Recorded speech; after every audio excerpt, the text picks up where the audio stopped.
Primero tenemos un flip-flop set reset asíncrono, el cual está constituido por dos compuertas NAND, en las cuales en la primera compuerta tenemos por entrada la señal S y la salida de la segunda compuerta. En la segunda compuerta tenemos por entradas la señal R y la salida de la primera compuerta. Cuando en nuestras salidas iniciales tenemos Q en 1, al tener las entradas S en 1 y R en 1, vemos que el valor de Q se mantiene igual al que se tenía. Al tener el valor de Q en 0 y las entradas de la misma manera S en 1 y R en 1, vemos que el valor de Q se mantiene. Por lo tanto, determinamos que al tener S en 1 y R en 1, Q se mantiene en el mismo estado en el que estaba antes de entrar a la configuración, lo que significa guardar. Al tener una salida de Q en 0 y unas entradas de S0 y R1, vemos que el valor de Q cambia a Q1. Ahora, si tenemos el valor de Q1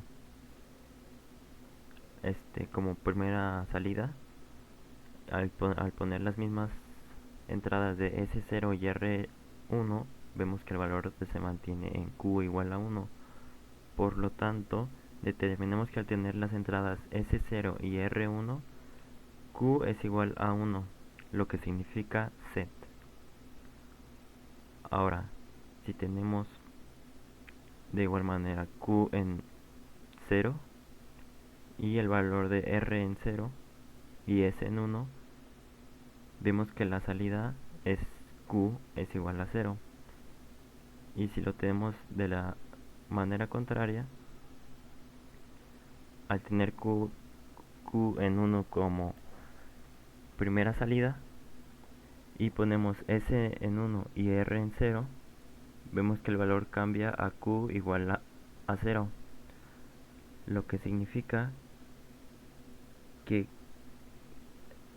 al tener por entradas S1 y R0, el valor de salida Q es igual a 0, lo que significa reset. Al tener una salida de la salida principal Q igual a 0 y unas entradas de S0 y R0, vemos que las dos Qs están en 1. Y al tener primero Q en 1 y las dos entradas en 0, vemos que se mantienen igual las dos salidas en 1. Por lo tanto, al tener las entradas S0 y R0, la salida es Q es igual a Q negada, que es igual a 1, que significa prohibido. En este caso tenemos un flip-flop reset set asíncrono, el cual está constituido por dos compuertas NOR, en las cuales tienen por entrada, la primera compuerta tiene por entrada R y la salida de la segunda compuerta, y la segunda compuerta tiene por entrada S y la salida de la primera compuerta. Al tener al principio una salida de Q igual a 1, y ponemos por entradas R0 y S0, vemos que Q se mantiene en 1. Y al tener al principio Q igual a 0 y ponemos entradas R0 y S0, vemos que se mantiene Q igual a 0, lo que significa que al tener por entradas R0 y S0, la salida Q se va a mantener igual a la entrada anterior, lo que significa guardar. Ahora, al tener al principio por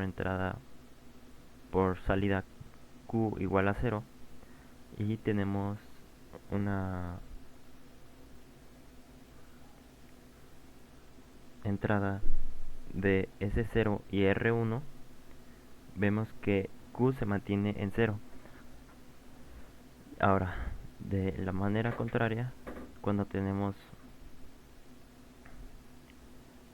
por entrada de la por primera salida Q igual a 1 y al tener por entradas R igual a 1 y S igual a 0, vemos que Q cambia a 0, lo que significa que al tener por entradas S0 y R1, Q es igual a 0, lo que significa reset. Ahora, al tener por entradas R0 y S1 y una salida principal de 0, vemos que cambia Q a Q igual a 1. Y ahora, al tener la salida Q al revés, vemos que cambia, vemos que se mantiene en Q igual a 1. Por lo tanto, al tener las entradas R0 y S1, Q siempre va a ser igual a 1, lo que significa set. Ahora, al tener una salida principal de Q igual a 0 y poner R1 y S1, vemos que Q y Q negada se mantienen en 0. Y al tener una entrada de Q igual a 1 y al tener R1 y S1, las dos salidas se mantienen en 0. Por lo tanto, al tener por entradas S en 1 y R en 1, por salida tendremos que Q es igual a Q negada, que es igual a 0, que significa prohibido.